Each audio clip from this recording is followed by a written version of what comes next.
It was the fifth Dalai Lama who started construction of the Potala Palace in 1645.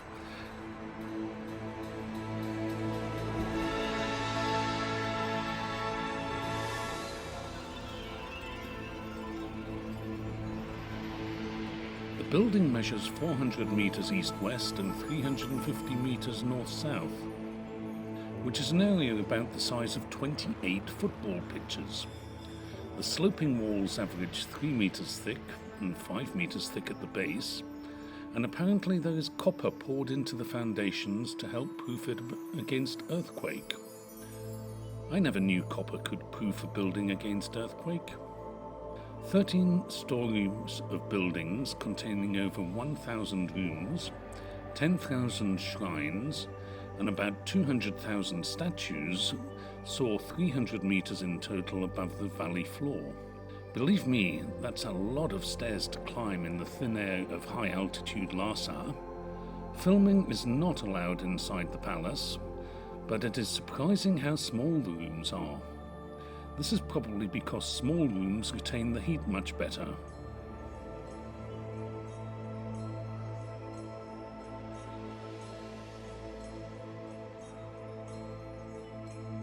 Having studied the history of Tibet before my journey, I could not help feeling an overwhelming sense of absence in this place.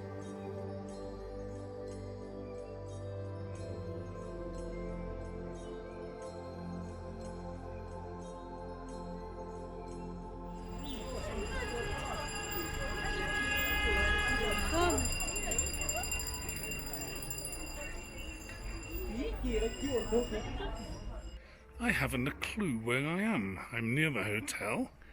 This looks like a monastery or a temple. It's all very strange indeed. I'm getting some very odd looks. So I shall go back out onto the main road. I was in fact close to Barkor Square in the old section of Lhasa and close to the Jokang Temple. On leaving the main road again, you enter a maze of small alleys and shops, which have not changed for centuries. The famous yak's milk cheese. I should try some, not sure where, but I'll find somewhere. The architecture is very distinctive and solid.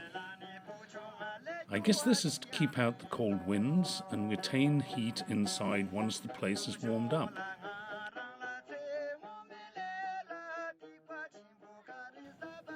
The old buildings and traditional way of life are very attractive.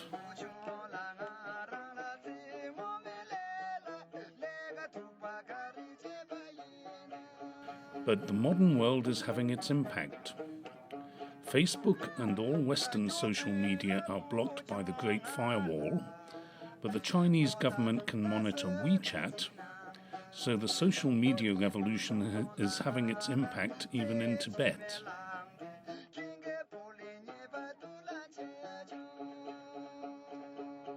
Tibetan people are not unfriendly, but you don't see them smiling very much.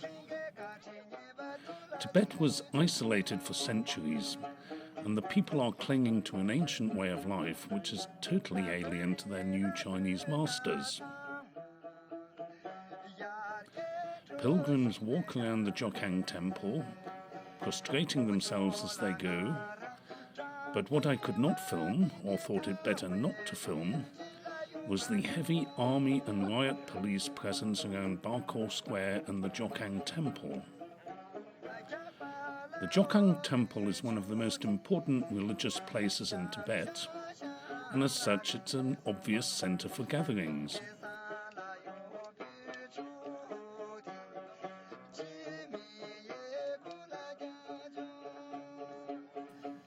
The Chinese government is fighting a propaganda battle throughout the country, with riot police and army lurking around every corner just in case.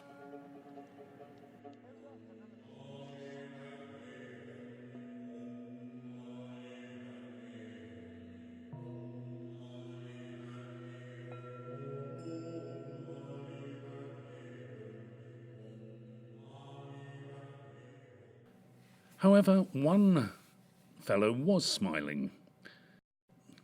This is the traditional Tibetan greeting.